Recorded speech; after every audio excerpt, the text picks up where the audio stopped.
Dwi'n nghanol y cystadlaethau Gwaith Llaw yn Neuadd Morgannwg ac un sydd wedi bod yn stiwardio'r beirniadu. Mae wedi bod yma ysdi Gwener dwytha, Jackie Thomas fan hyn o Dre Castell o'r Sir Nawdd Frycheiniog. Ydw, wir. Dim llawer o lais ar ôl, nag oes Jackie? Na'n anffodus blinder yw e. Wel, dwi'n mysynnu, da chi wedi bod yn gweithio'n galed iawn yn dydych chi fel pwyllgor? Mae tîm da yma, a ni gyd yn gweithio gyda'n gilydd. A hefyd gadewch chi mi ddeitha chi, Jackie ydi mam llys gannad Sir Frycheiniog, Teleri Haf Thomas. Dwi'n siŵr bod chi'n browd iawn ohoni. Browd iawn am anrhydedd, yn enwedig ar Sir Nawdd yn Frycheiniog leni, wedi bod yn flwyddyn brysur iawn. Ond mae hi wedi gwneud yn fawr iawn hefyd o'r cyfle yn dydi hyrwyddo'r sioe ym mhob ffordd bosib. Pob ffordd bosib.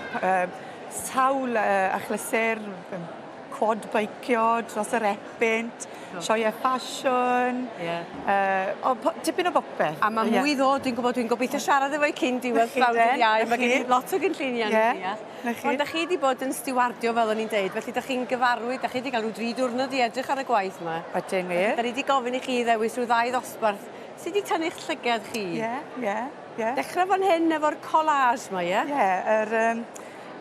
Wel, mynyddoedd ten, a gan bod ni'n enwog gan banau Brycheiniog, oedd hwnna'n tynnu at y ddant i de, ie. Mae'n destyn da, yn dydi. Ie, a mae'r ledi fach hyn, Teresa Barnett, yn dod o Gloucestershire, ie.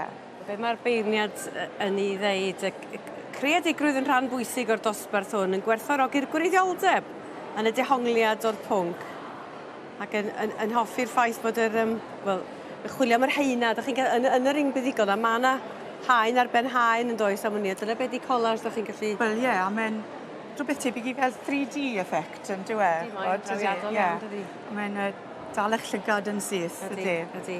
A chefnogaeth dda i'r gystadleuaeth hefyd? O di, ddim yn ffôl. Rhai chystadlaethau a lower mwy na grau eraill. Os gael ddeud, mae'r ffaith bod y golen newydd yma, mae popeth yn edrych yn well nag oedd o. Ni'n lwcus iawn. Mae wedi gwneud tipyn o wyniaeth yma, ydy.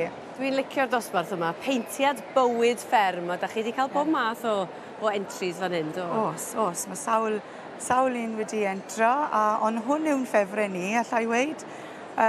A y ledi fach hyn wedi tynnu llun o'i gŵr, yn tynnu o'n y ddafad nôl yn y Gwanwyn, a wedi wneud jobyn fach eitha nais amdano fi bod yn weid. Felly mae wedi peintio o'r ffotograff felly? Ydy wir, ydy.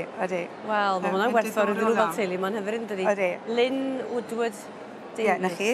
Ie, ardderchog. Hi yn gyntaf, yn ail fan hyn, John Dive. Ac dynion hefyd, achos weithiau mae rhywun tuedd i feddwl mae dim ond merched sy'n cefnogi'r cystadlaethau yma. Yn hollol, ie, ond gyda'r dosbarthiadau peintio a ffotograffydd, mae ambell i ddyn yn cymryd cynnig arni. Ac os ga i ddeud, dwi'n hoff iawn o'r un sydd yn drydydd, Richard Beard, mae hwnna'n hyfryd. Odi, mae e wir. Dosbarth ardderchog. Ydy, mae o. Felly, gweddill yr wrthnos rhwng y Jackie? Tipyn mwy i ddod, ond ni wedi cael lot o hwyl a sbri, a allai jyst dweud, taw nos Sul oedd yr uchafbwynt i mynd moliant y maes. Ydych chi fwynhau hwnnw? Oedd dachrau da i'r wythnos. Wel, mi fydd yr emynau i'w gweld ar dechrau canmol, dwi'n gwybod cyn diwedd y flwyddyn. Gewch chi ail ddew'r profiad bryd hynny. Edrych yn ymlaen. Ie, yn sicr. Diolch am y croeso yma. A diolch am y gwaith da. Diolch yn fawr. A mwynhau heddiw a fori, beth i'r ôl. Diolch yn fawr.